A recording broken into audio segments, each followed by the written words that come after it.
Wow. Well, that was embarrassing. So I just gave my whole rant to everybody in the panel.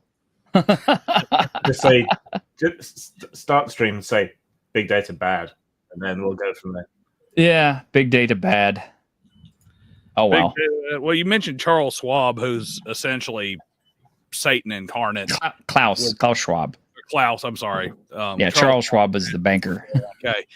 But Klaus Schwab, he's essentially Satan incarnate with a nice big sickle and hammer handy. So he is? Wait a minute. Wait a minute. Hang on. Wait. Let me see. I found this.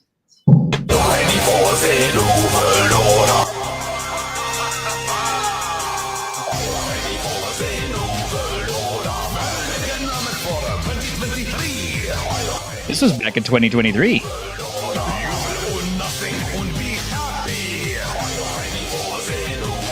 mean, the WEF is trash. It's trash of bad economics is what it is.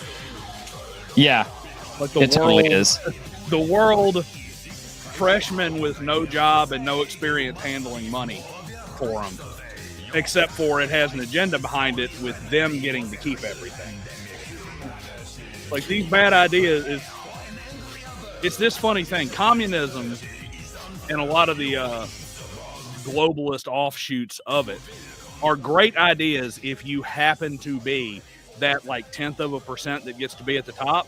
You know, like when you're Stalin or you're Brezhnev or that, if that's you, it's awesome. It's amazing when you're like up at the Kremlin. Everybody else not so much. Contractually obliged to point out that wasn't communism. It was communism. It was the only communism that's on this planet. Name a communist. Not real communism. Argument. It wasn't real communism. Mao is communist. Name a communist state. You're right. It wasn't the utopian version of communism that actually works and doesn't exist. Name a communist state. So T-shirt, have you actually seen who the new guy is who's taking over for Klaus? I have not seen who's taken over for Klaus. Is it? Oh my God! Is it that? It's that. Oh my! That's that. That James Bond supervillain looking fucker, isn't it? With his laser eye. That really narrows it down. Who's Wow. James Bond supervillain looking fucker. That's like the entire forum. I mean, it really is. I mean, it's okay. Now, granted, I mean, maybe he strained or something while he was picking up something and, blew his eyeball out. But because I've done that before. Are those actually his eyes? Yeah, you can. Right. He strained his brown eye. Yeah, you can.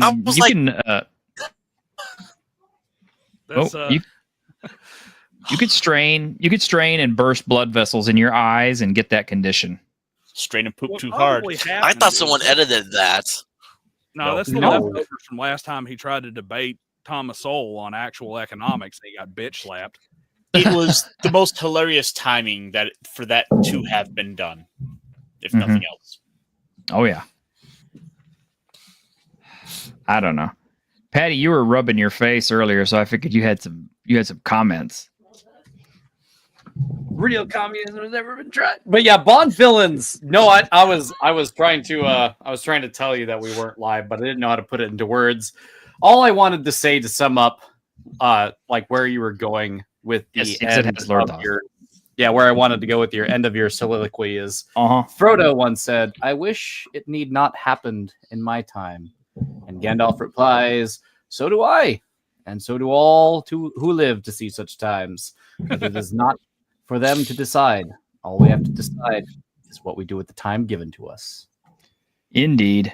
And it affects me less than it affects like you, because you have children. So my children's there is no end to the depravity and war crimes I would commit in order to safeguard my children. And so goes most parents thinking, I believe.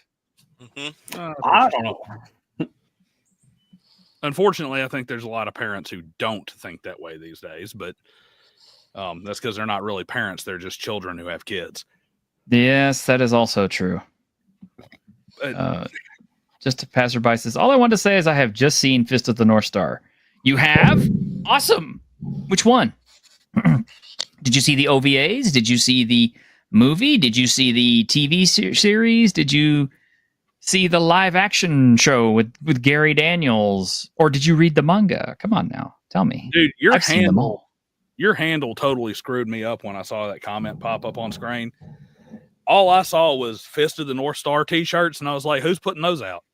Boy, I wish. I should be doing that, huh? I should be putting out some kind of t-shirts. I'm the t-shirt historian. That's but right.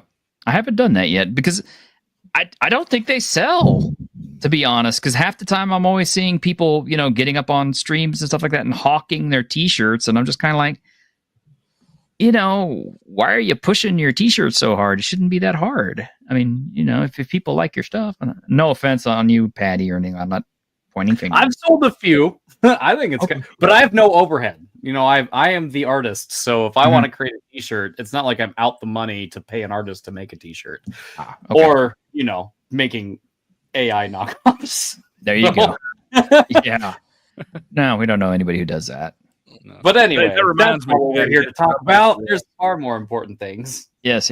Oh, okay. You saw the 1986 movie. Okay, that movie has a ton of inaccuracies in it. I don't even want to get into it because but it is bloody good, that's for sure, and it's fun. But you're as dated as it may look. The actual series, the TV series, is actually pretty good. It's closer to the comics. The OVAs are insanely good, but they really omit really big chunks of story. But I'm the Fist of the North Star completionist, so I'm still just on the edge of my seat waiting for the brand new Fist of the North Star to be created in Japan and brought out and released, because apparently it's picked up momentum again. So I have a we shall see. Relationship with that series. You what? I said I have a love-hate relationship with that series. Let me guess. You love it because it was awesome, and you hate it because it ended. Yeah, I feel for you. Not quite. Very First, succinct. right. I love it because it's awesome, but I hate it because it also spawned the modern shonen anime craze. And you want to talk about something that's got 1% at the top that's worth watching, and the rest of it's just utter dross. I mean, I hate shonen anime. Yeah, I can kind of see that. Although you don't say that too loud, because I'm pretty sure Ironcaster's a big Yu Yu Hakusho fan. I do like Yu Yu Hakusho is That's up one of the there ones as one of those upper echelon ones. It, without a doubt, has the single greatest tournament arc of all shonen anime. Okay. I One of have these been days- seeing clips. Sorry, go ahead. I was to say, one of these days I will finally get around to watching Fist of the North Star, but today is not that day. Today is not that Just day. thank you so much, Ironcaster. Look.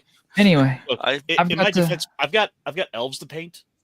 yeah, you and your new airbrush. Good job. Yeah, Oh enjoy. no, these are being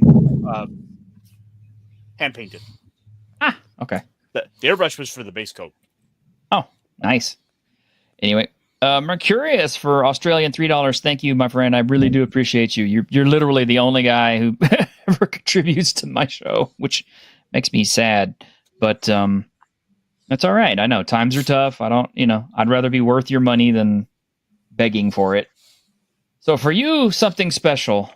And I just want to point out the main reason I have this is because I got some nasty comments that seemed like they were just out of left field from just people who I've never heard of before. Like somebody commented on my G.I. Joe video saying, "Oh, I bet you think you're so smart. You just heard about this and just put it up." And I'm kind of like, what kind of dumbass are you? And then somebody else put up a comment, of course, about me saying that Ellie was too, big. She's not even that big. And potato face doesn't even look that potato-y, and you look worse than they do because you don't even show your face on the camera. And I'm just kind of like, yeah, whatever, dude. Just, I think you unlocked that at 1,500 subs, because I don't quite have it yet unless I mention Matt Mercer. I don't have 1,500 subs yet, so I guess I'm starting early. So They gave it to you early. Yeah, YouTube was like, yeah, we like him, so we're going to give him the hate comments, or the retarded hate comments early. I mean, it's a legacy privilege. Yeah, legacy privilege. It's gotta be. It's gotta be. Oh, we got a Shinatsky too. But anyway, Mercurius, this is just for you. This is something I put on here special for people like that. There are 7 billion people in the world. So when one of them behaves badly toward you, he's actually doing you a great favor because he's saving you time. He's telling you that he's not worth your while. He's freeing you to say, thank you for the information. I will now move on to the 6,999,999,999 other people, some of whom may have some value. There we go. That's some really great wisdom, dude. It's some, yeah. Keanu is just, I mean, if he isn't Jesus, he should be. But he's Keezus. Yeah. Yes, he's Keezus. And one of those 6 billion. Gonna say really quick on the. Oh yeah, that's the basic expert at YouTube commentators. I don't know anybody like that. Do you, Daniel? Oh, me? Not at all. None of them.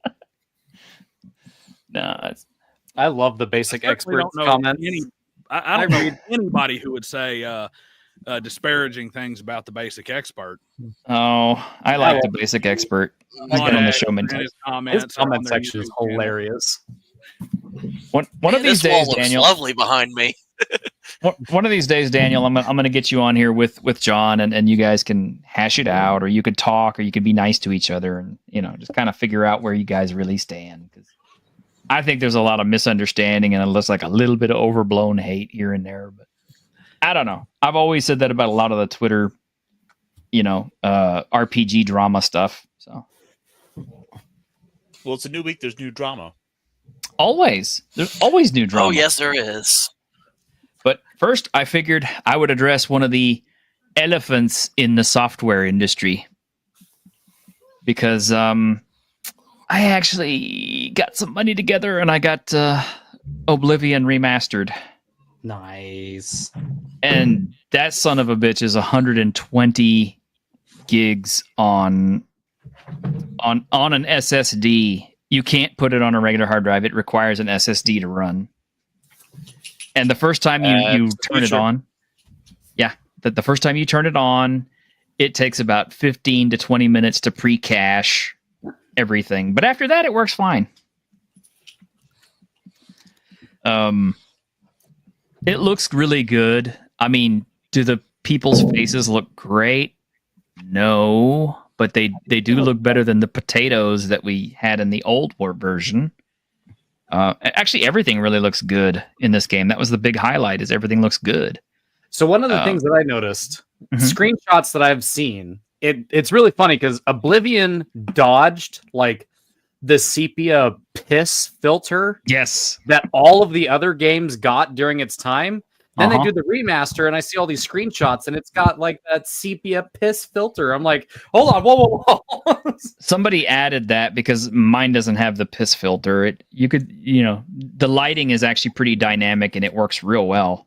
Okay, thank goodness, because I had seen some screenshots, and I'm like, this isn't Gears of War, damn it. Yeah, but my biggest complaint is, like Mercurius says, the size of it is huge. And it wasn't done by Bethesda. It was remastered by Virtuos or something, which is some other company. Yeah. Because if it was done by Bethesda, it looked 100 times better than it looks right now. Well, they couldn't have Obsidian redo it. Yeah, they couldn't. I'm still waiting for them to do more. How it looks, why it's so big. Because it's not optimized. Most modern day programmers and stuff like that seem to not be able to optimize their games to be smaller and to be able to work better. That's why you have these mammoth 120. Some dude was telling me that Stalker 2 is 145 gigabytes, and I'm just like, the game doesn't even look that great, and it's repetitive.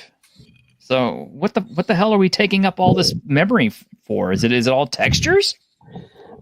It's kind of like the I think, and this is just a theory on my part, but I think it's kind of like the Saturn V rocket. Everybody says, "Oh, you can't make the Saturn V rocket anymore." They don't have it anymore.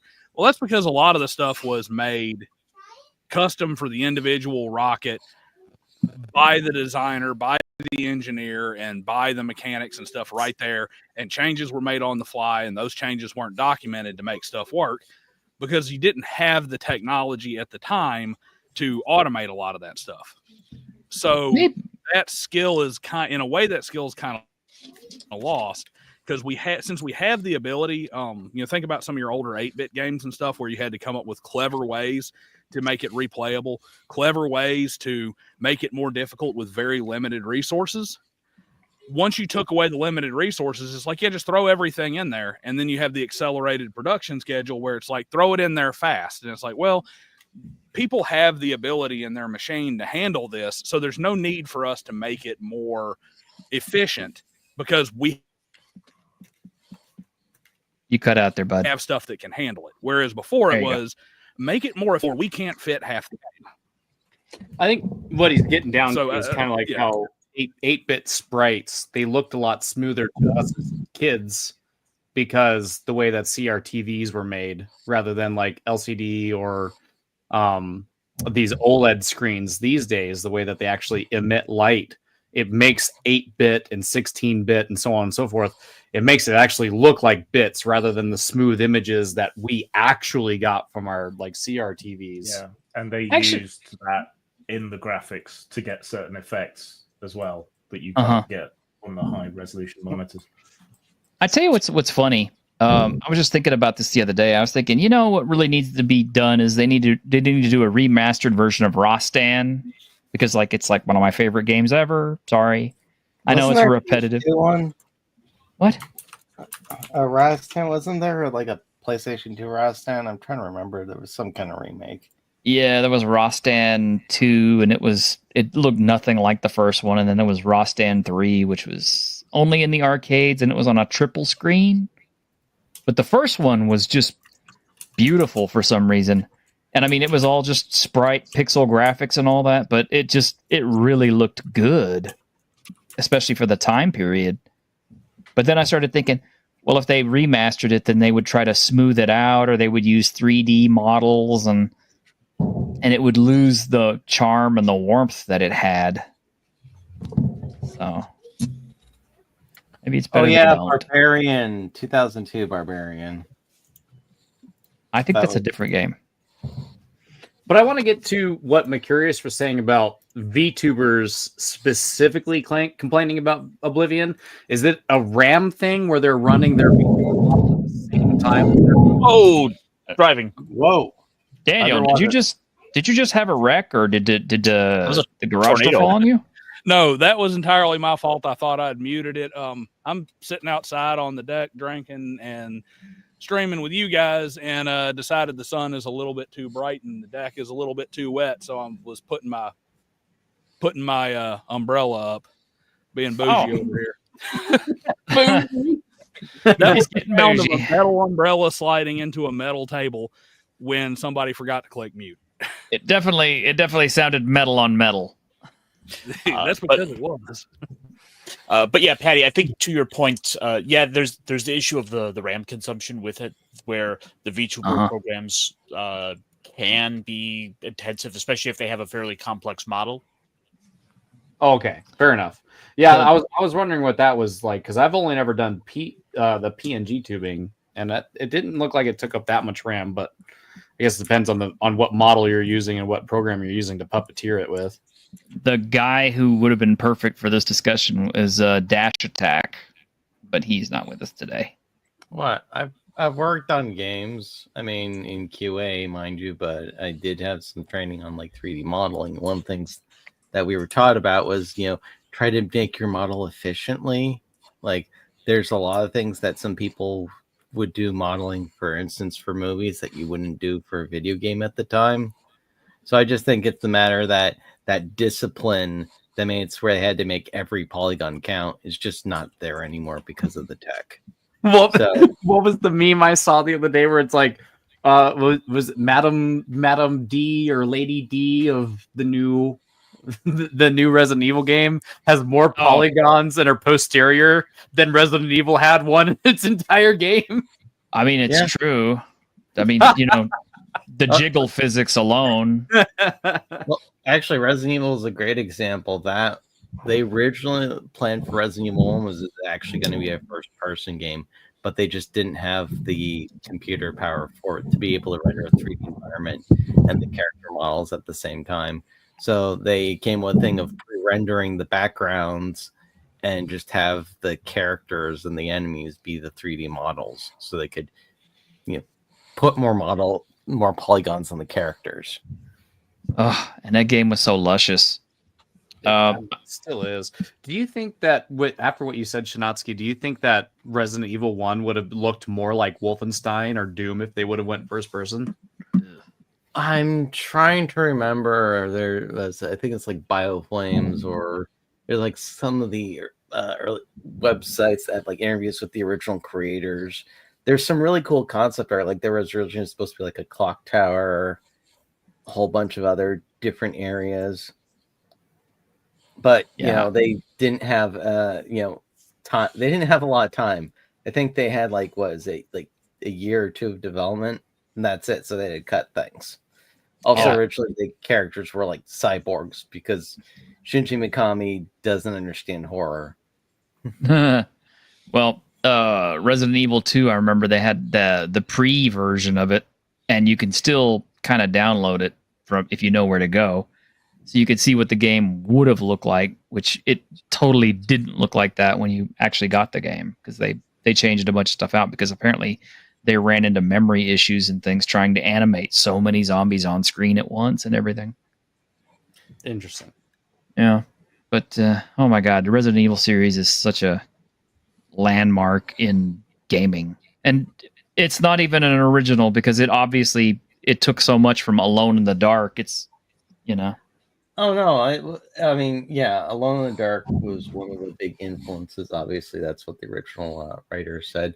Another one was actually, was it Fighting Fantasy, the Hell House?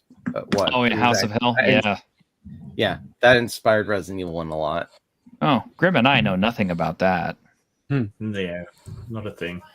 Not a thing. I had to become a functioning adult with a functioning adult brain and the ability to kind of be pedantic about citing room numbers and making maps and stuff before I finally beat House of Hell, because as a kid, I could not beat the damn thing without cheating. Because there's one passage in the book, if you miss it, the book continues on as if nothing happened, but it will eventually lead you to the bad ending, that was the most sinister thing. That was the most evil thing that Steve Jackson has ever put in one of his books. I don't know. Death Trap Dungeon was kind of dickish. Oh, you missed one of the 3 treasures. Yeah. Guess what? Fuck you.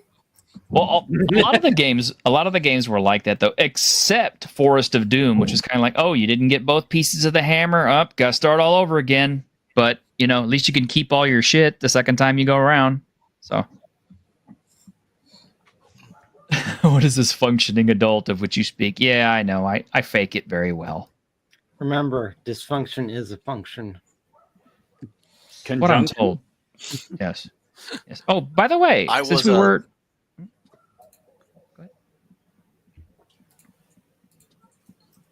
Go ahead. Yes. Oh, I didn't. It's like I felt like I didn't want to interrupt, so I won't say anything. So just go ahead and say what you're going to say, T-shirt. Oh, well, I was going to segue, so go ahead. Oh, I was just going to say, the response to functioning adult. I was diagnosed high functioning autistic when I was younger, and even that's a stretch for me these days. I was never diagnosed with that, but I'm pretty sure I am some sort of high functioning autistic because I do autistic things. But yeah, it's so easy to be diagnosed on Twitter. It's like somebody's like, "Oh, you like Tool and Morrowind? That means you're an autist." I'm like, "Yep." I hate those people so much. I guess T-shirt, I'm made of jism. So, T-shirt, you're autistic. Tell us about your train collection. Oh no! Shall I tell you about my Fist of the North Star collection? See, that's my specialty. But just waiting for Axel Brown to do a Fist of the North Star parody. Oh no! Please T-shirt don't. understood the assignment. There was like model trains, but then T-shirts like in the backyard with his fists wrapped up, like punching trees, training. This is my level of autism. Well, there was a time. There was a time. But anyway, since we were talking a little bit about technology kind of earlier and everything else, I thought this would be kind of cute to put up. This is not a human. It's a robot. Can you fuck it? Excuse me? Can you fuck it? No. I'm so glad that this is not a human. It's a robot. Great. My uncanny valley didn't tell me that from the get-go. I was about to say, I'm kind of like, did this fool anybody? I don't think so. I was physically recoiling in my seat at the sight of it. Imagine that bitch nagging at you 24/7, so you have to kill its batteries. Oh my god! Yeah. I would be that guy in the audience because they just figured it was. Like you say, a bunch of people saw it online and they just figured she had her filters on. So, I mean, you're not wrong. Didn't fool anybody in person. It's like, man, holy shit, I didn't know that. What kind of craziness is this? The new Apple Watch has real life filters on it. I mean, I could see that. Most Hollywood actresses. Oh, by the way, I do have one other additional comment about Oblivion Remastered. I mean, to kind of get back to it, I'm like, yes, I am enjoying it, but it still has all the jank of the original game. As so, it should. But they did at least change the fighting system to where you don't have to like swing your mouse and all that stuff. You can just click the button and it attacks for you. Yeah, the potion making system in it is kind of weird, but I mean it was weird originally, and the lock picking system. You motherfucker! Oh shit!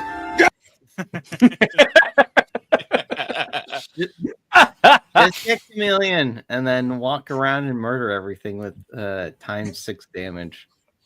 I mean, kind of. I mean, to be fair, my character is level 1, and I became the arena champion because I used a bow. I mean, it's just like basically, as first class I picked up was like assassin with a bow, so I could be stealth archer because stealth archer is still the god of all the Elder Scrolls games. And so, yeah, it's like, everybody like, oh, here is such and such in the arena. These guys are kind of twang, boom, boom. Good job, blue champion. Go back and rest. And it's like every 5 minutes, I'm just like, this ain't shit, man. I mean, the arena champion himself, I finally got to challenge him, but he wussed out because I revealed that his parents were actually, or one of his parents was a vampire, and he just kind of pretty much threw down his weapons and just said, just kill me. So, see, you offer arrow and head, and in exchange, you get all their stuff. Yeah. And as soon as they go, wait a second, the arrow flies into their head, killing them. I will say that's my favorite thing about all of the Elder Scrolls things is when you shoot an arrow at somebody, you can see where it's sticking out, and sometimes you can get some really funny kills that way. There needs to be a word for discovering all the nuances and details of some past cultural edifice by listening to only the memes and nostalgia. I have no idea what Fist of the... Oh my god, no, Sabo. See, Sabo, you're a good person.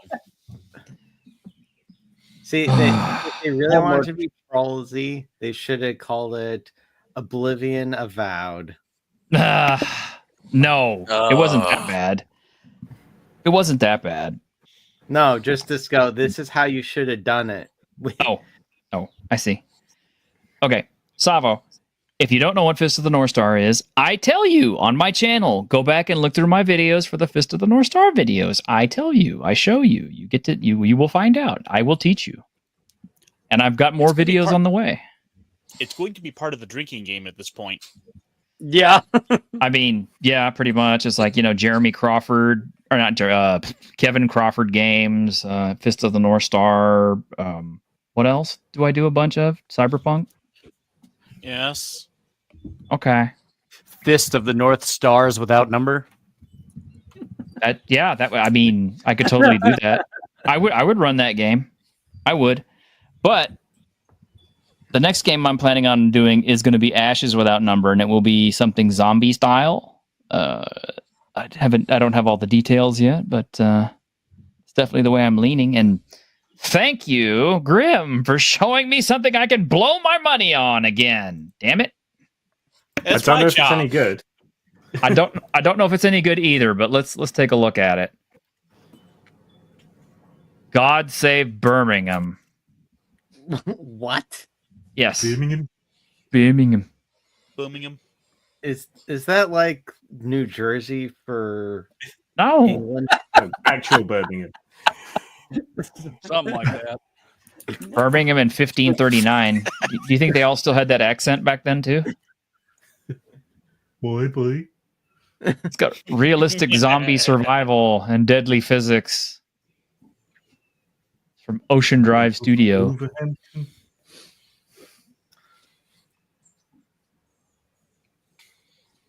Oh, okay. So it's got some stealth mechanics. It looks good. I mean, can you guys actually see the video or?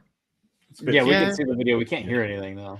I know because it won't play the video or it won't play the sound no matter how loud I turn it up. See? I see, but I don't hear. There's guys hitting the wall with their heads. See, I haven't even had a chance to look at this yet because he gave this to me right before the show started, and I have no way to record it. See, I always thought that stealth yes. games, in a zombie apocalypse could work really well. Because that's where like the AI being stupid in the stealth game would make sense. Well, I had high hopes for Zombicide Black Plague, the role-playing game. But, just as soon as they were about to release it, they decided not to, and I guess they're busy retooling it for some reason. Which cancelled everything because of the tariff stuff for the moment. Well, yeah, but that's for the moment. But I mean, before then, I was like, remember we played it like what, almost 2 years ago? Yeah. We played it in June? I want to say. Hills look nice and messy. Pump the screen a little bit. Chop. Can you see it? Oh yeah. I mean, it really looks pretty good. I don't know how many people are working on this studio or on this game, but dang. Well, if you want another good one, was it Killing Antidote? That's got a lot of stuff. You can Killing lick the Antidote lime, is cheese, and grapes, but it won't fall off of the table if you pick it up and sling it across the room. Apparently, that's right, because physics. My physics. Right, so here we are in Birmingham.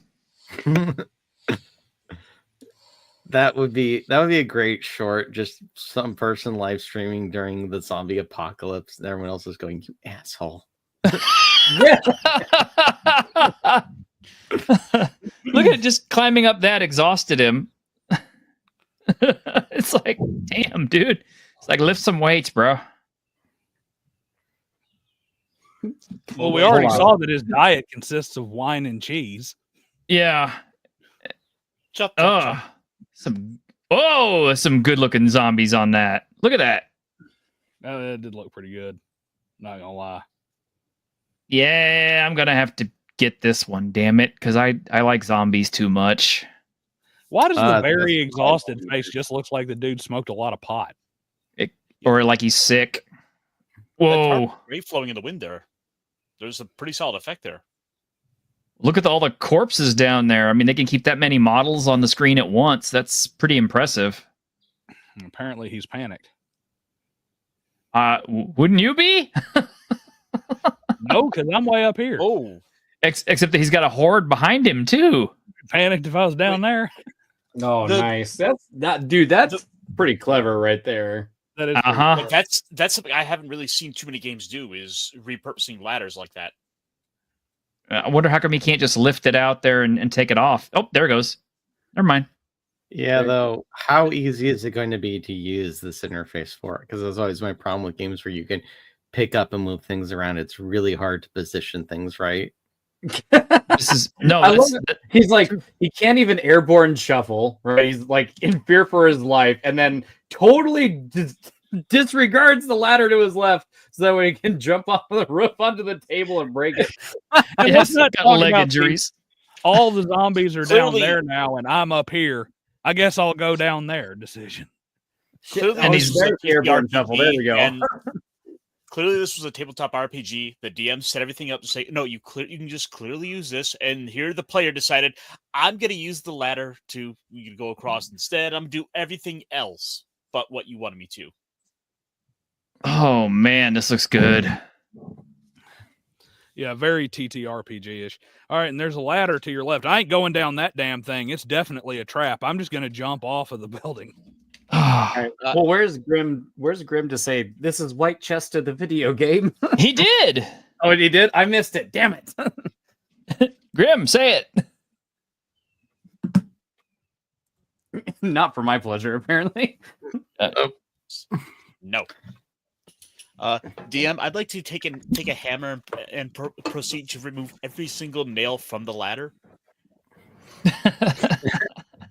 I was I'm muted going to for try some and reason. make a ladder out of a bunch of the boards that are dislodged from the damage to the building. So why don't you just use the ladder that's there? Well, because that's obviously a trap. So I'm going to make my own ladder. Mimics. But yeah, You rolled a one. pleasure. Yes, that is the closest thing you can probably get to a Whitechester computer game, though it's 300 years too early. So. Yeah. Oh, yeah, gotcha. I like it because it really looks tense. And the fact is, the guy's not like some super duper armored up guy with, all kinds of weapons at his disposal. It's like, this is like a peasant with peasant shit trying to survive. Yeah, I just thought you were going to say that this is basically what happens when you have too many soccer hooligans. Of course, most of the Americans will be like, how come those guys don't have any guns? They'd have had a gun, they could have survived. Goes. Because it's 1459 or whatever it was. 1359. 1359. You guys have cannons. I mean, you guys stole Yeah. everything from the Chinese anyways, so... You guys invented guns. Jay hold on. Random Peasant guys? does not have a cannon. You got bells. They're the same thing. So it's from a studio called Ocean Drive Studio. It is release date to be announced. It's not even in early access. It hasn't been announced at all. But yeah, if you want to check it out, it's called God Save Birmingham. And I mean, I guess all you can really do at this point is wishlist it. But damn, it looks good. I hope the actual game looks that good, plays that good, because I'm going to be really upset if the final game that we get is all jank. Is Ironcaster okay? Does he have narcolepsy or something? I think he's painting. I decided to paint today. Where's that snoring coming from? Or is that... it stopped. It's my heavy breathing because I'm so excited to be here. Yeah. Yeah, see, Ironcaster doesn't have his camera set up here where you can look at stuff to paint. No, you I just just look had at my pretty random mug. thought. So the canon comment made me think of this. Just gave me a random thought. Why do we not have like a action adventure game where you get to just go through the life of Marcellus Cassius Clay yet? Well, I mean, I don't know about a specific game that would emulate that, but his I think life is a video game. Well, I think you could probably run a game and set it up that way rather than have to build something bespoke for it. I mean, I think I would use something easier like Torg to run it, because something that's that wide open, you're going to want a real simple system where, if the player just asks, they can do something. You just say, well, roll a dice and we'll find out. I was thinking more along the lines of a video game. Oh, well. Why has nobody just said, hey, here's Cassius Clay, the video game. have fun. Shoot the sheriff with a cannon from the top of the stairs. That's your yeah. Well, I kind of think they did that though. I mean, wasn't that called Saints Row? Yeah. I mean, before it became woke. I mean, you could probably do some of that stuff, but I mean, Saints Row 2 was fun. It was. I fell off at Saints Row 3. I liked Saints Row 3 a lot. And I wasn't playing video games at the time.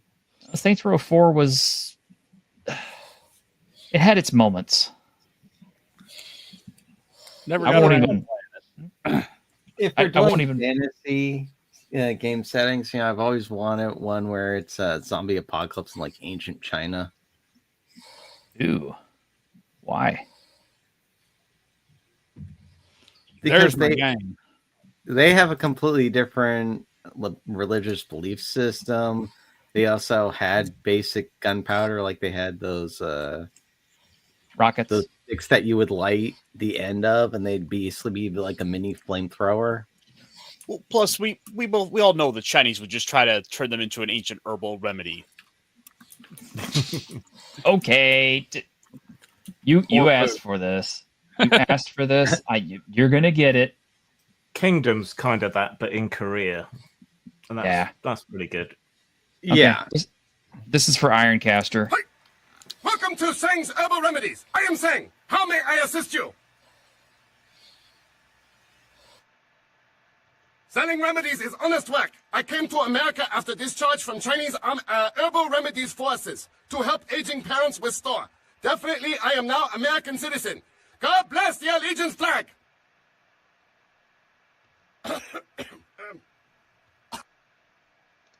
Chinese invented gunpowder. Yes, I know guns. Hold on, please. These are good remedies for many problems. No credit cards. I was watching Ultra cracking up watching that. I want to have a character like that in a game at some point. That's one of the great things about being a DM is you can put that character in wherever you want. Exactly. And it doesn't even have to make sense. Actually, what I used to do is I used to have the fence in one of the cities that the characters would visit. And he would go like straight George Takei. Oh my, did you really want to sell that lost artifact to me? Do you think that someone like me would actually have a prospective buyer for something that expensive? I do, of course, but I was just wondering. And as soon as he sees William Shatner, he just starts foaming at the mouth and screaming. My God. Do I look like I know karate? Have I ever performed karate?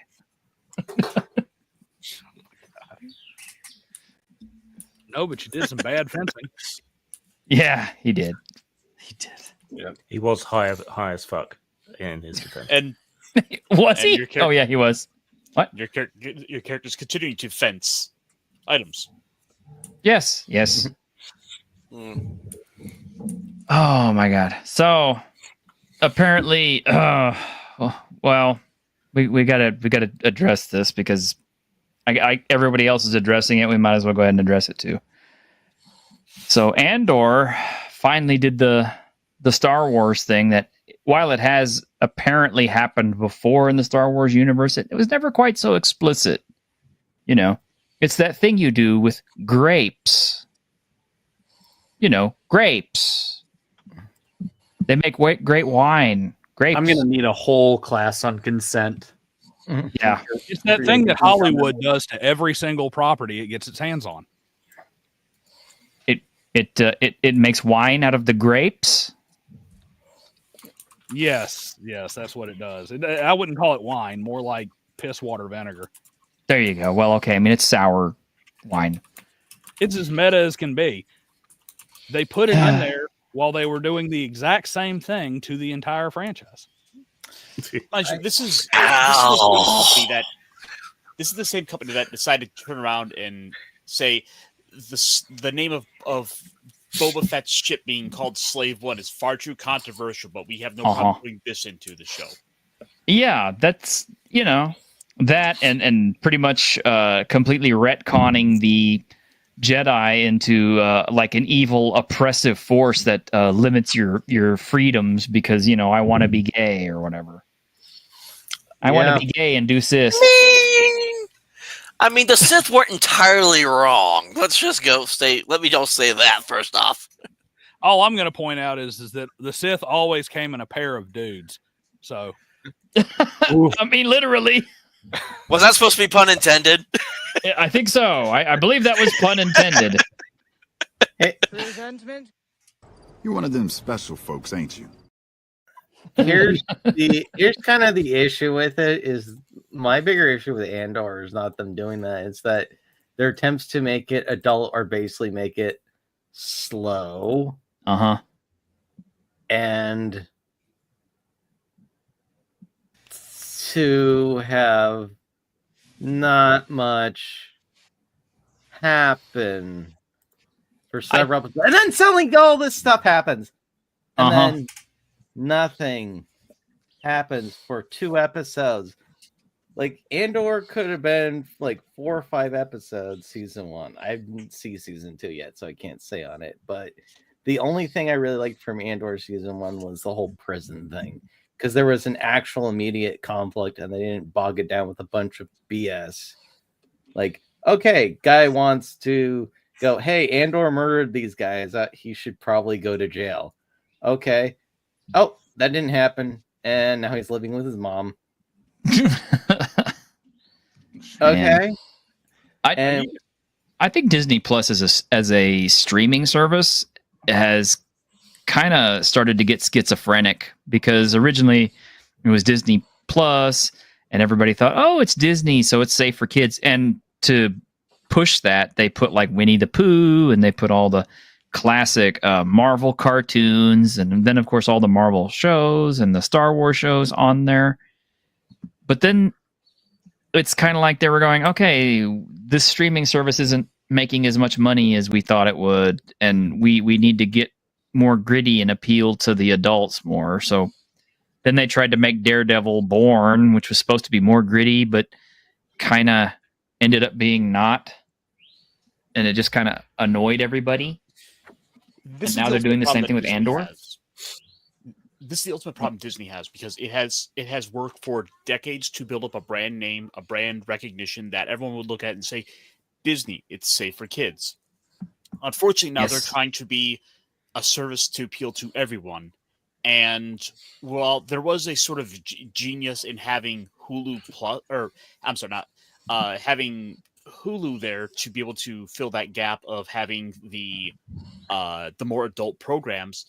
They're now trying to effectively do away with the other one, to do away with Hulu, so that way they only have Disney Plus, and now you're sort of blending brands together. This isn't exactly no peanut butter in your jelly sort of situation. This is more like we have fish sauce in with our ice cream. Yeah, exactly. I mean, Disney, this problem goes way back here, and the problem is Disney serves 2 masters. It way predates even streaming service and stuff like that. Disney had an insulated, they insulated their product from their politics for a long time as a corporation. They did all kinds of, not so great stuff in the back lot, just like every other production company in the world did for the longest time. But Disney was a poster child for plain, simple, unobjectionable stories. If we do something that's more adult, it's going to be presented in a way that is not objectionable for a child to see. It's going to be separated from everything else. You're going to go to Disney World and you're going to be separated from the rest of the world. This is the place where you can escape from all the stuff that's going around in the world. It's literally, you're going to the Magic Kingdom, away from the happiest world, place on earth. Yes. Happiest place on earth. Nothing is objectionable. These are just good stories. Everybody takes it in good fun. When they started in trying to inject all this bullshit into it and started trying to update the IP for modern audiences and just crapping all over everything they were, they lost that patina of their product being separated from everything else around it. Now it's like they don't have that trust anymore. They don't have that image anymore, and they're just floundering. So they're doubling down on the crap that ruined what they already had. And instead of trying to basically divorce themselves from the past 15 years or so and say, you know what, we screwed up. We're putting new people in charge. We're going back to this. Here's Snow White with 7 dwarves. No, we're not changing them from dwarves. You know, Snow White is a Norwegian chick. Here's, you know, these are Northern European stories. They're going to stay that way. But by the way, here's this African parable that we're turning into a, you know, an African story. And y'all just go back to coming here and getting a gigantic sugary drink that costs 14 times what it should, and ride the roller coaster and watch the animatronics and ignore what we do not on the camera. And that's what they need to do. And but they can't do that. They're a slave to a social master because they decided that they were, when they decided to get in bed with that crowd, they're trapped with them now. I don't know that makes sense as being the case for Andor. For a lot of the other newer stuff, certainly. But I don't feel like Andor is updated for modern audiences. Rather, it's just aimed at a more adult audience. And in a story that is dealing with espionage and rebellion and an occupying force and an unjust regime, it makes sense to reference these kind of things because they have been used as tools of oppression in Nanking, for example, famously. Right. So to me, it makes sense that there is the problem with their image, but then that used to be Nintendo's problem, but they seem to have gotten away with letting other people release stuff on their platforms and being the least censorious of the current generation of consoles and devices. And if Nintendo can get away with it, Disney should be able to. Well, Disney, the biggest problem with Disney is they're not putting out new content. They're not putting out original stuff that appeals to adults or something. They're taking things that have a certain image, that have a certain fan base, that have certain expectations. They're taking them behind the woodshed and doing the Fruit of the Loom treatment to them, and then telling everybody else we're supposed to be happy with that. And nobody appreciates that. And you look at this, they had a golden opportunity. They could have gone to Timothy Zahn. They could have licensed the Dark Forces trilogy. They could have copy pasted it word for word into a script and put it on the big screen, and everybody in the world would have loved it. But instead, they decided they needed to kowtow to a group that didn't even watch those movies or like them. And also push a message. For just to expand on like the Nintendo properties stuff, you still have to go out and buy those video games, or you have to go onto the store and find and purchase those games, which is a lot easier than, oh, hey, Mom, the new Star Wars is out. And then Mom's thinking back, oh, yeah, I watched Star Wars when I was a kid. That's a safe property, and it's available for kids to get after on Disney+. Now, granted, that's not necessarily on Disney so much as it's on the parent, because the parent should also have parental controls set up on their device. But you know, we're talking about normie people that may not understand how the app works and where these media devices go. You know, if you go on to Nintendo Shop and you see, because I've seen it when I went to go, the last time I went to go buy a game on Nintendo Shop, it's like hentai puzzle number 6, and you're like, wow, that sold so well that they made 6 of them bitches. Not the same as me being like, you know, to my son, Dad, I want to watch this new Star Wars show. I'm like, man, I have such fond memories of Star Wars. Yeah, let's watch Star Wars. Oh my God. I mean, yeah. Let's not their audience. This crap didn't happen before. Disney over the past 10 years, I mean, it was part of the impetus for them losing tax breaks. Was they took a political message and started hiding it in deliberate children's content. And it's like, I mean, which even goes beyond the whole he cut out again. We have a Daniel, you need to walk we have a inside, Star Wars, and I have fond memories of Star Wars. Nobody's gonna think of it. But they deliberately I gotta say, JP, Okay, so I've been wanting to answer this. It says, how do you get grittier than the first season of Daredevil? This, for Pete's sake, Kingpin literally beheads a guy with a car door. Yeah, but you got to remember, that was Daredevil as it was handled by Netflix and the folks over at Netflix. So it was designed to be gritty and dark and all that stuff. And that's kind of what made it good, because I didn't expect much out of Daredevil. Then my cousin's been watching it for like a whole first season, and he's telling me, he's like, no, you need to go watch that. It's really good. So that was like the first thing I watched whenever I did get a Netflix subscription, that and Jessica Jones. And I was really happy with how dark and adult the Marvel stuff was. I was kind of glad that they really didn't do a lot of the 4-color superheroes. I mean, you know, but Disney trying to handle that same thing. Obviously, you can see that, you know, it's like they push to the edge, but they're, you know, being limited and forced to back down from going over it. Yeah, but who exactly are they trying to make their audience? Because it seems like, you know, Acolyte's like super feminist thing. Oh yeah. And Andor is like political thriller type thing. Skeleton Crew's for like kids, but it's trying to be the Goonies, I guess, for the parents of the kids watching it. I don't get it. Andor is still the one that makes the most sense to me, because you know, you watch Star Wars when you're a kid, but then you grow up, and some of the extended novels and comics and stuff were fairly gritty. Yeah, and as an adult, maybe you want to re-examine the world. So it made sense to me that Rogue One and Andor, which are all, you know, part of a piece, really, are the only good stuff that's come out to do with Star Wars. You know, even remotely, except maybe the first season or two of The Mandalorian. And that makes sense to me, right? People loved Star Wars as kids. Maybe they want to revisit the universe as adults. Let's give them something a bit more sophisticated. That makes sense to me. The other stuff doesn't. Well, yeah, because as far as I can tell, and this is my own observation, but I don't know anyone who's like a kid now that's like super into Star Wars.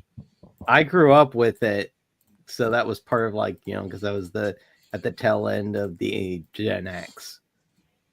But yeah, you know, kids now, you know, my niece, you know what her favorite thing in the world is? Demon Slayer. That's a good show, though. How old is your niece? Like 14. That's about the right age. I see. You know, I've seen lots of the re-examining through the adult lens. How many steps away from remade for modern audiences is that statement? Because I get what Grimm is saying, where it's like, yeah, you know, I want to continue to enjoy these intellectual properties as an adult, but I don't think that. And granted, the extended universe has a hardcore fan base, but the extended universe isn't what brought Star Wars to the public mind either. Yeah. What brought Star Wars to the public mind were episodes 4 through 6. And that's why it's so important to American culture and American cinema. You don't get, like, look at episodes 1 through 3. Other than us as adults, you know, making a meme out of, hello there, General Kenobi. You know what I mean? every child, Classic.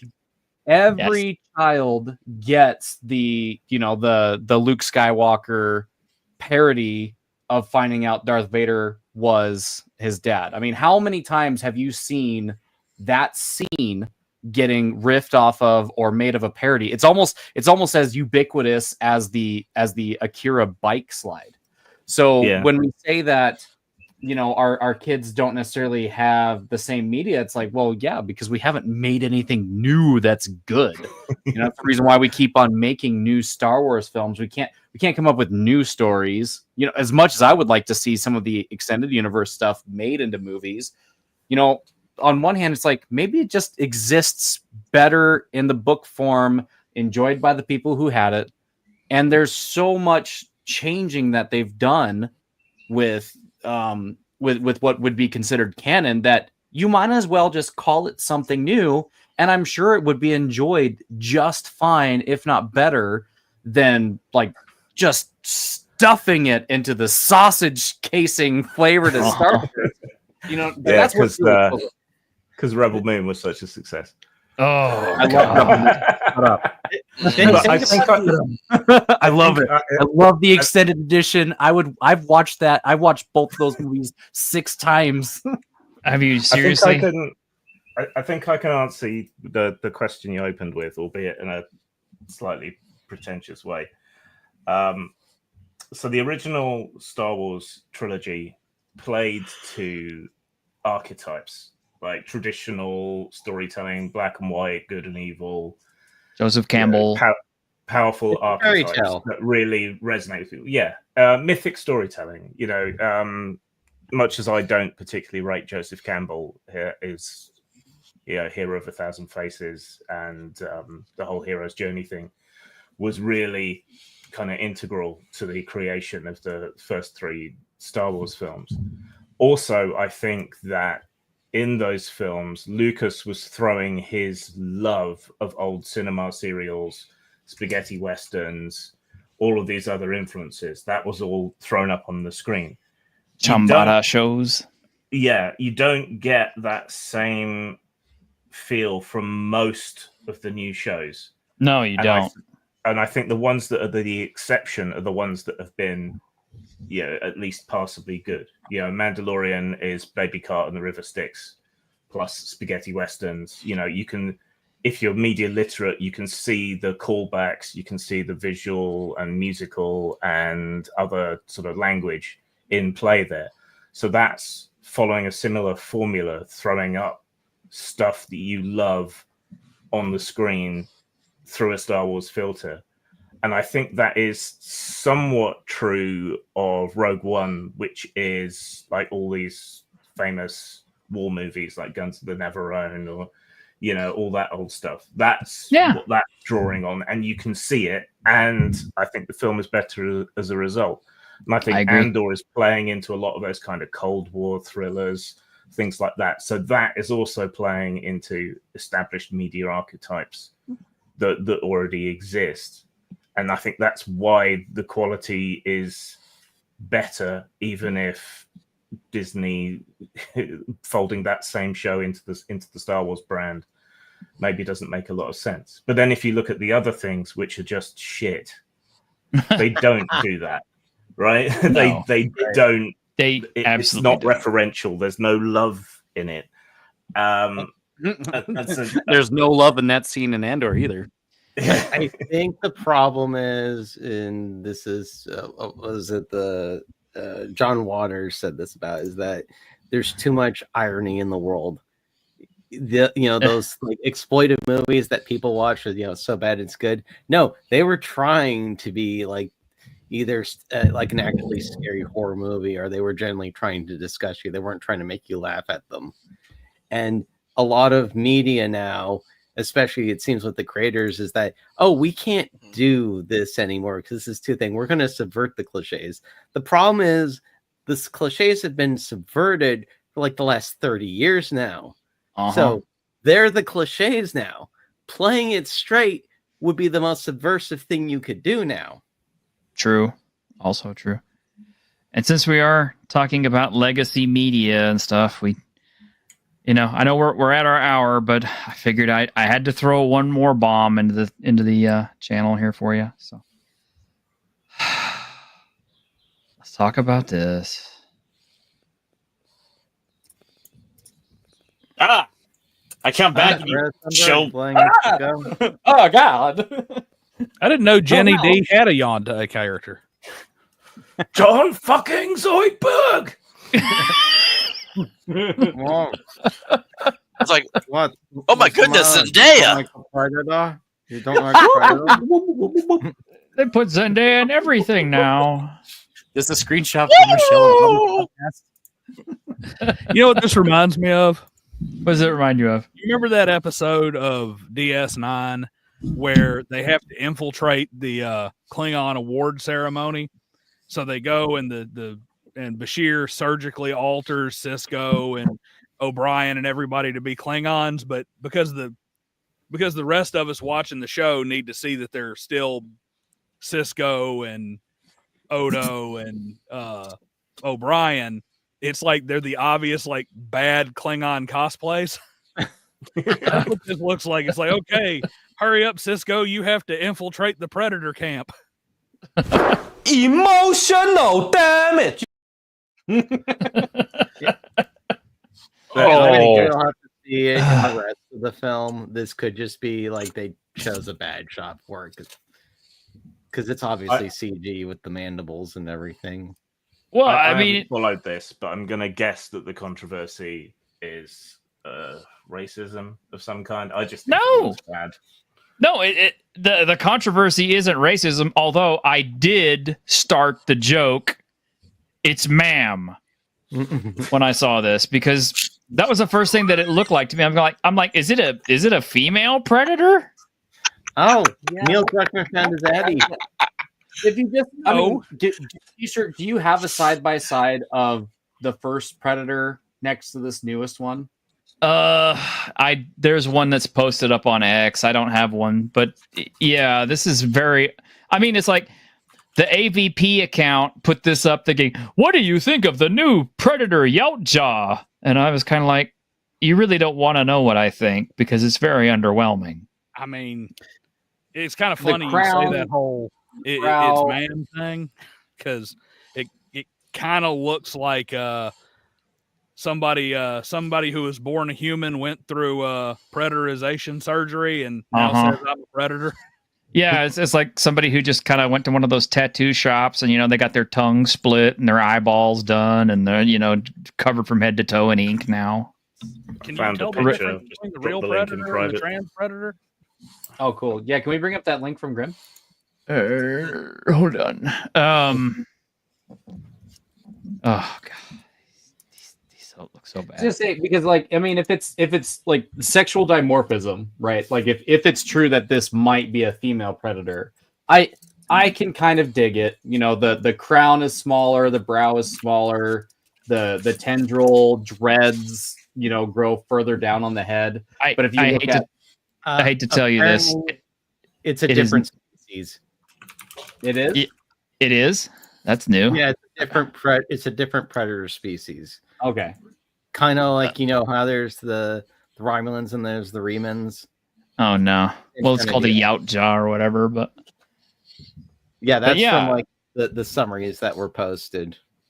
And it is supposed to be a male, apparently. A young male who's like a runt. I don't know. It's like all these excuses keep coming out for why he looks like this. He's a runt. He's young. He's male. He's a Yautja, whatever that is. This deserves a. He's got Arnold the side shave. It's somehow. This is bullshit. I don't know how. But because I'm a stud. I'm not the loser who has to hide like you. It somehow looks better and uglier at the same time. I don't know what it is. It looks better than the original, but still somehow uglier at the same time. I mean, I get that the throat and mandibles and everything like that are probably sort of, kind of surgically / pseudoscience accurate, but it still can't help thinking that looks like the opening of something. I can't imagine what, but I mean, It's just that every other predator in every other movie has had male pattern baldness. Coincidence. Yes. Yeah. This one. Yeah. Yeah. The other ones all grow it on the outside. This one grows it on the inside. That's what makes him different. I don't know. And the fact that, yes, it is. Okay. It's a choice. I've decided to get it in my own hands. Plus, I noticed, yes, it is a dark-skinned predator. So I'm kind of like, what are we trying to say with this? Because there was that controversy for a while that people were, screaming about, oh, the predator is like, it's appropriating because he's got dreadlocks. I'm just kind of like, oh my God, guys, seriously? Do we have to do this? I do think that if it is, because I haven't watched all of the Predator movies. What was, like, there's the one with Adrian Brody. I totally skipped over that one. I haven't seen that one. That was good. I enjoyed that one. Yeah. Lambast me if you want. I actually really liked Prey as a concept. And when people were saying, like, I would love to see a Predator movie in like feudal Japan, I was like, dude, that would be fucking dope. I want to see that movie. Oh, yeah. I'm sure they'll do it. Yeah, they are doing it. Killer of Killers. This is done by this. Animated sucks, man. Come on. I'll watch it. Yeah, I just let you know that it's coming. I'll watch it, but I mean, still, that's bullshit, dude. It's like, give us a live action one. But anyway, this. I think that's actually Yasuke. People didn't know, but he was a predator. Oh yeah, that had to be it. Yeah, it's in the historical records. Yeah, somewhere. I mean, we was aliens, predators. Do you think it's a design choice because of how they had to because clearly it's CG, right? There's nothing about that looks like practical effects to me. Do you think that was part of the design choice? I think so. I mean, I don't think it's all CG. I think it's a mix, because that tends to be what Hollywood goes with these days, is a mix of practical and CG. Right, like they do the cheeks up to the scalp and then like down below is mocap kind of. Yeah, basically. Yeah, maybe it's the eyes also don't help, because it's not quite the bigger, friendlier eyes. It's still a little closer to the beady, because the point of the original Predator design is it's evil, so it has like these really small beady eyes, which just tell you it's a bad guy. That thing looks more snaky than anything else. I did hear that they were trying to make the Predator look like a good guy, but it's like, did we not tackle that in AVP1? Was that not enough for people? Oh, it's not a new concept. Plus the last Predator movie. I'm not talking about Prey, but the actual theatrical Predator film that came out, that they had a good guy Predator and a bad guy Predator. Oh, okay. Yeah. I can't say much. It would have been better off just keeping the mask on and having. Do you remember the Concrete Jungle video game? No, I don't. But I did want to point out real quick though that Hunter, you should be happy though, because that movie has canonized the fact that autism is a superpower. So, which movie is this? This is the Predator. The Predator, yeah. Apparently, yeah. Well, I have not seen any of the Predator movies, and of that actual world itself, the only one I've seen is Aliens. I've never seen any other Alien movies as well on top of that. Well, you should watch that one just because it's so bad. I mean, the fact that they pretty much they say, oh, autism is the next evolution of the species and all this other stuff. I'm just kind of like, it is. Yes, the Predators want to give themselves autism. Yeah, basically, that's what it boils down to. The Predators want to give themselves autism. I mean, I could argue how that would be like actually pretty awesome, but that's an argument for a different channel. If you guys haven't checked it out, look it up. It was an original Xbox game, if I recall correctly, and it was called Predator Concrete Jungle. And if you liked Batman Arkham Asylum and the Arkham games, it was almost like a proto version of that game. And it has like the Alien versus Predator like thing kind of towards the end. I'm not trying to necessarily spoil it, but I mean, it was a badass game. So if you can find a way to play it, I highly recommend it. Well, there's always GOG and there's always emulation. I'm sure someone out there can find a way to do it if it exists. There's like 2 games that I want to emulate from the original Xbox on my Mac, and I haven't figured out how to do it yet. But there is something that is significant that we've seen in the trailer that I don't know if everybody picked up on it or not, but there is a wider universe thing that they're trying to expand on with Predator now, because they had the Weyland-Yutani Corporation from Blade Runner, or I mean I should say the Tyrell Corporation from Blade Runner was mentioned by the Weyland-Yutani guys, and beyond that, we have Aliens and Predators, which are also a couple of different franchises that are put together. But now apparently one of the skulls that's on the Predator's wall is the ID4 aliens. So apparently that's part of the ever-growing expanded universe of Predator. See, I kind of hate the whole multiverse or interconnecting universe thing now, because it's basically done. Oh, a person put an Easter egg because they either worked on something or I mean, the Necronomicon is in, what is it, like one of the Freddy movies or something like that? Well, and Freddy's Claw is in the Evil Dead movies. Yeah, so is Freddy part of Evil Dead? No. Or Annabelle showing up in Aquaman. Does that happen?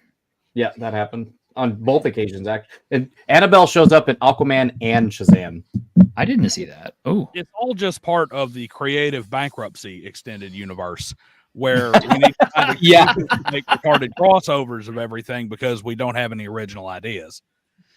Well, And speaking of also original to ideas, give fair play to some writers and whatnot, it's not just a lack of original ideas. It's also producers who don't want to back anything that doesn't have a brand associated with it. yeah. And on that note, because I want to front this because I've been playing and it's really good so far. I mean, it could tank towards the end. Expedition 33. It's an original game. It's really good. It's like take the combat system, mix Legend of Dragoon and Final Fantasy X with its own tweaks. Yeah, it's basically like a French JRPG. Yes. Yeah. Which means Grim may automatically hate it by default. That's true. It's French. Well, because it's French. Surely that means I get to kill lots of French people in it. I mean, look, something we can all agree on. True. The actual world for it and the environments you go through, the second dungeon area is like it's an ocean bottom and things are swimming around, but you're not swimming. You're just running through it. Nice. I will say one thing though. Okay, this Predator film is being directed by the same guy who did the Prey Predator film, which was, if you don't remember, that was the Predator movie with the American Indians, which was the stupidest fucking thing I've ever seen. I liked it. It was I like the concept. It was fucking dumb. There was so many times I was just kind of like, she'd be dead already. She'd be dead. She'd be dead. That's dead. Dead. That was so unlikely. Yeah, I mean, but if people want a movie like that, watch 10,000 BC. That was a really good one. Prey was a good idea. It was just poorly executed. Yeah. Well, it's the same director, so we'll see. See, I'm waiting for them to do Predator, Catholic Church. So you got Predator versus Predator. Oh, you went there. And after I would like to see Predator versus John Wick. Only after the 1960s. This is why sedevacantism is the correct position for all you Catholics out there. So you're saying J.D. Vance is a predator and he won because he killed the Pope? Look, if he actually killed the Pope, I mean, I would not be ashamed of that as a Catholic because I'm just hoping we get an actual Pope. He also did just go to India, and then like that whole popped off this week. So yeah, keep him home.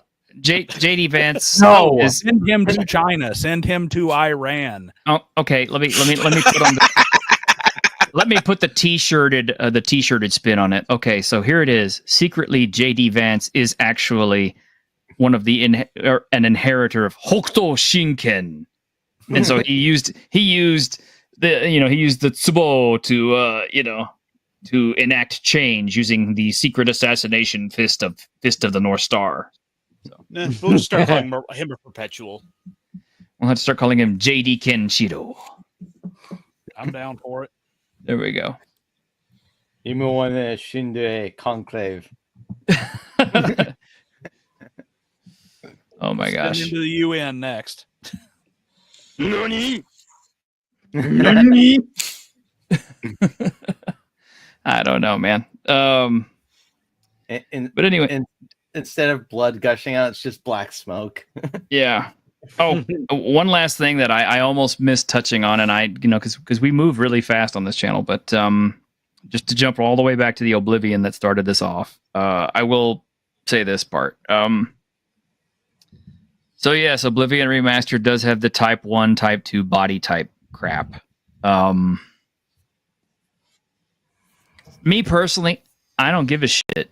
I really don't. It doesn't bother me. It's like, okay, whatever, because I'm used to it, and it's like it's no big deal because it's in my Capcom games and it's in some of my other games. I can understand why it upsets people. It's just confusing. Yeah, it is. It is because I remember my character started out as Type 2, and I'm kind of like, that's a girl, or that's a I think actually it was type 1 and it was a girl. So I'm like, the character default is supposed to be a girl? No, but by default, they have diabetes. Well, I guess. Yeah, I was just going to say that. I was going to say, it sounds more like you're choosing what level of diabetes. Yeah.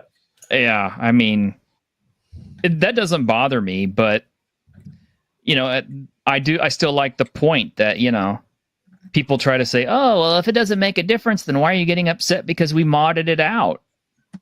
So, because I definitely see that point of view too. It's like, that's the whole point of having mods is you can do things as you like. You shouldn't sit around and like stop mods unless there's something in it that's just really heinous and, maybe why not just to not toggle legal. for it? Why not just to toggle for it? So you could choose to have male or female not exist if you want. Yeah. I mean, that would have been the simplest thing, but for whatever reason, The funny thing is, it's still a binary, and everyone who looks at it knows exactly what it is supposed to be. It's just trying to change language to soften it. I think where it gets me is like it wasn't a big deal when like the WWF games, or I think that the Ultimate Muscle game on GameCube, because I recently played that on an emulator, and I don't recall them having male and female. Like they had body type A through like F, and I think E. I want to say D, E, and F were female because it was like different forms of physique. It didn't bother me back then. I think where a lot of people get tushy tussled about it now is that it's not necessarily a way of compartmentalizing a multitude of different options, especially because I had seen someone say like, oh well, this is a fact that since they use Unreal 5, the Unreal 5 terms of service require the use of gender inclusive language. From what I was able to look up, that's not the case. They encourage, but they don't require. So it seems like it is a Bethesda decision. And that's evidenced by the fact with the Starfield game, I think had that one started it. Body type A, body type B. But again, like a lot of From Software games used it. But I think back then it wasn't necessarily a thing because, there was a lot of Eastern main games that used it. And then it became an American used option when the gender ideology conversation became an American conversation. And then so watching games fold, it's like, we like to make, and I made this discussion in our private chat where it's like, yeah, we really like to make fun of culture warriors because they really do go after some silly shit. However, where's the line that you draw? Because if we got to where we are now, where we're constantly fed with really bad culture or them changing IPs that we grew up on and basically practicing historical revisionism because we let it slide for so long. So where do you draw the line? That's exactly what I was thinking of, is the fact that to me it's like the people who keep throwing up Twitter posts pointing out some film or some clip or some comic book or something like that where a character said something, but it was taken out of context in order to rationalize or push whatever viewpoint they were wanting to push, like such and such was racist or such and such was actually a transgender analog or something. And I'm just kind of like, no, he wasn't. You missed the whole context of the damn thing. That's one of those things that hits super hard home for me. I'm an obsessive Tolkien fan, and nothing actually makes me want to jump through a computer screen, strangle somebody with their own intestines, and throw them off of a bridge than these retards that want to sit here and talk about, homosexual or LGBT or trans, messaging and ideology in the Silmarillion or the Lord of the Rings. It's like, you people. How about real life? The transgender Viking bones that they found and all that stuff. And I'm just kind of like, come on. So this is not what it is, you idiots. The trouble is now we've got this symbiotic trolling situation and symbiotic grifting situation where idiots on both quote unquote sides both make a lot of money by pointing at each other and shrieking. So Yeah, we do. True. And it just ratchets up. It ratchets and ratchets and ratchets. Maybe it's all a construct of the secret masters that control the world. Well, I think you deserve to be critical because let's face it. Yeah, and I think we've talked about this on the show before, where I said, it was our dollars that made these IPs into the big brands that they are. So you are emotionally and financially invested into these brands. So you deserve the right to be critical. But yeah, there are people who say some insanely ridiculous stuff, and it's hard to discern whether it's the art of the deal or it's like actual mental breakdown. Exactly. It's like, I consider myself to be a stakeholder in Star Wars and D&D and all these other things because even before I had a job and my own money, my parents were buying this stuff for me. So our family and me, because of my push, was invested in these things. And so therefore we are maybe a tiny, tiny ass little bit, responsible for the growth of these companies. I mean, like maybe I paid somebody's paychecks or something with my toy addiction or my Dungeons and Dragons books addictions and all that. So it really pisses me off and it hurts me when you have, these Gen Zs and millennial fuckers coming up there and saying, well, it's not made for you and all. I'm like, well, it should be made for me because you know what? I fucking made it so you could take it and abuse it. Yeah. It's even more fun when you own stock in one of the companies and you're like, actually, asshole. Yes. I think Castor knows about that. Yeah, it was made for me because I'm putting the fucking money into it. Yes, exactly. Made for my 401k, jackass. Mm-hmm. I've worked on some of them. I worked on Call of Duty 4, and that series is completely unrecognizable compared to what it was when I worked on Modern Warfare 1. Mm-hmm. Anyway. So, Grim, do we have Fabula Ultima tomorrow? Yes, we should. All right. Cool. So I hope some of you guys will show up to that. Some of you guys here in the panel who've been wanting to play Ultra, maybe. Or Patty, perhaps, if you dare. Make up a character. Yeah. Seats are open. It's really good, dude.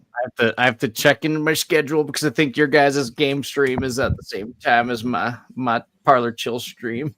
Oh wow. But I think you guys start about halfway through when I'm like wrapping up and then go on for. I'd have to see. Well, you could come on late. It'd be cool. But I really do want to encourage everybody to give it a try because I really do think it's a pretty marvelous little game.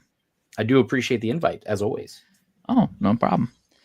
So join us tomorrow on Grim's channel when we do some Fabula Ultima, and join us on Tuesday for Tuesday with the Geeks. And until then, you have a great weekend in Geek. Bye. Take care. Bye. Bye.